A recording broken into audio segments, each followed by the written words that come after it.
maanta waxaynu ka trade garan doonaa euro JPY inagoo isticmaalayna Fibonacci tool. Saa u jeedaan 50% waxaa saaran horizontal line.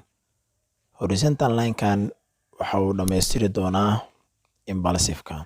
Aynu soo furno 1 minute kadibna aan aragno waxa ka dhacaya. Okay, opportunity baan aragnaa. Opportunity-gan waxa uga faa'iideysanaynaa dhanka lower option insha Allah. Saa u jeedaan waxa uu qaadanay 4 daqiiqo. Sababta aan u qaatana wax kale maahan. Suuqan waa u jeedaa haddii aan idin tuso. Okay. Suuqan sida u jeedaan wuxuu sameynayaa low high, high low, low high, high high, high low, high high. So halkan wuxuu ka sameeyay break market structure. Bacdeen suuqu marka wuxuu isku bedeli doonaa lower low, lower high. Halkan waa barta aan soo dhigtay horizontal line-ka waxaana ugu magacdaray 50% line. 50% line suuqa haddii aad ku aragtid waxaa hubanti ah suuqan uu ku soo sameeyay break market structure. Waxaa hubanti ah in suuqan uu isku bedeli doono low low low high oo direction-ka suuqa uu bedelmi doono. Halkan marka waxaan ka rajaynaynaa anaga inay soo galaan more sellers. Haddaba haddii ay tahay markii kugu horeysay aad soo booqatay channelkan waxaan kusoo gudbiyaa vlogs, sidoo kale intood waxaan kusoo gudbiyaa tradeska aan qaato maalin walbo IQ option-ka ayaan kusoo gudbiyaa. Marka waxaan ka codsanayaa muuqaalkan dhiirigelin bay ii tahay inaad subscribe saartid channelka, sidoo kale intoodna aad muuqaalka like garaysid oo aad la sii wadaagtid asxaabtaada.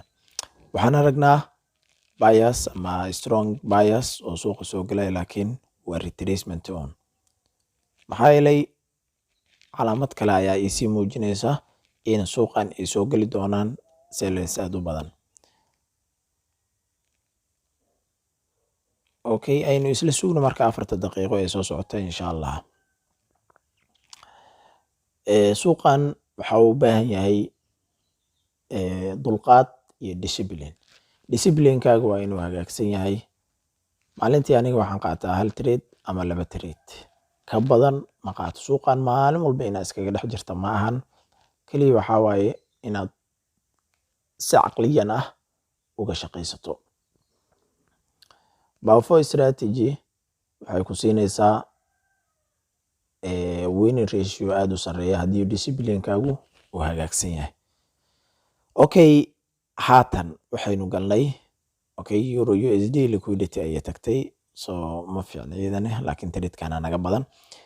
Waxaynu ku jirnaa last candle-kii u dambeeyay ayaynu maraynaa. Haddii trade-ka aan qasaarno opportunity kale aan sii raadinaynaa, 2 trade ayaan qaadanaynaa. Laakiin haddii aan faa'iidno waa iskaga dhammaan doonaa insha Allah. 1.87 waa profit aad u fiican. Wax walbo bilowgaane way wacan yihiin. Ma ahan suuqan haddaad soo gashid inaa hore lacag ay ka sameynaysid. That is not possible, man. You have to sacrifice. Dugsi hoose aan soo dhiganay, dugsi sare aan soo dhiganay, dugsi dhexe aan soo dhiganay, jaamacada dhiganay. Maybe waxaa laga yaabaa inaad 5 sano 6 sano aad dul qaadanaysay shaqo la'aan darteed. Laakiin hadda adigoo gurigaaga joogtid, adigoo lacag yar iska sameynayo, haddii ay heshid maxaa u baahan tahay? No problem, no stress, brother. Keep it up. Dad baa suuqan 5 years, 6 years, 7 years ku jiraan. Saa u jeedaan waynu guuleysanay. Insha Allah waxaan idin rajaynayaa horumar iyo baraari. Maxaa yeelay waa idin sheegay suuqan waxaa soo galayaan dhaanay more sellers. Haatanna waa aragnay in sellers aad u badan ay suuqa soo galeen.